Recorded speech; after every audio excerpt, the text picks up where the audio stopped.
আসসালামু আলাইকুম রহমতুল্লাহ। আশা করি প্রত্যেকে ভালো আছেন। আমরা একটি ধারাকে পাঁচটি যে ফর্মুলা আপনাদের সামনে উপস্থাপন করেছি যে বিভিন্ন ক্লাসে, অনেকেই এই যে সেকশনকে এই যে পাঁচটি বিষয় অ্যাপ্লাই না করার কারণে অনেকেই আমরা ধারা থেকে ছিটকে যাচ্ছি, বুঝতে পারতেছি না। যেমন আমি প্রথম বলেছিলাম যে এখানে ইউসি ট্রিপল এম, ইউসি এম এম এম, অর্থাৎ এই ইউতে হচ্ছে আন্ডারস্ট্যান্ডিং সেকশন, অর্থাৎ যখন একটা ধারা পড়বেন ধারাটা বুঝে বুঝে পড়বেন। ধারাতে এই সূচিতে কি বলা রয়েছে, আপনি যখন পুরো ধারাটা মাথায় আসবে আপনাকে ক্লিয়ার হতে হবে যে ধারাটা আমি বুঝতে পেরেছি। আপনি মুখস্থ করবেন তাহলে হবে না।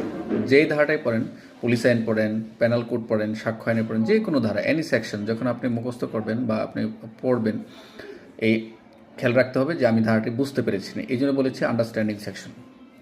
তারপরে বলেছি সিতে হচ্ছে কানেক্টেড বা কানেক্টিং সেকশন, অর্থাৎ এই ধারার সাথে যে ধারাটা পড়তেছেন, প্যানাল কোড, সাক্ষ্য আইন, তারপর হচ্ছে মাইনর অ্যাক্ট, অর্থাৎ এই ধারার সাথে অন্যান্য পিআরবি কোনো কানেক্টেড রয়েছে কিনা। অনেক ধারা রয়েছে কানেক্টেড সেকশন, এই ধারার সাথে আপনি কানেক্টেড লিখবেন।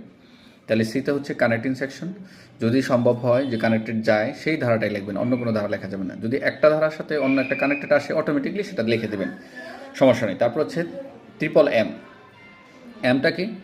Making question. এম তো হচ্ছে আপনি যে ধারাটা পড়তেছেন এই ধারা থেকে প্রশ্ন তৈরি করা।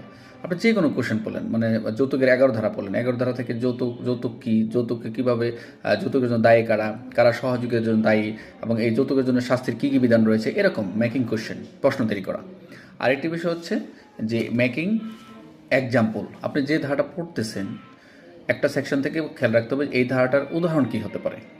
এই ধারার উদাহরণটা আপনি নিজে নিজে তৈরি করবেন, যে কোনো সেকশন থেকে একটা উদাহরণ তৈরি করলে আপনি পুরো ক্লিয়ার হয়ে যাবে। আপনারা যারা অনলাইন পড়তেছেন, আপনারা দেখতেছেন আমরা প্রত্যেকটা ধারা থেকে উদাহরণ তৈরি করতেছি, এটা বোঝানোর জন্য, ক্লিয়ার করার জন্য। তারপর সর্বশেষ মেকিং এমসিকিউ।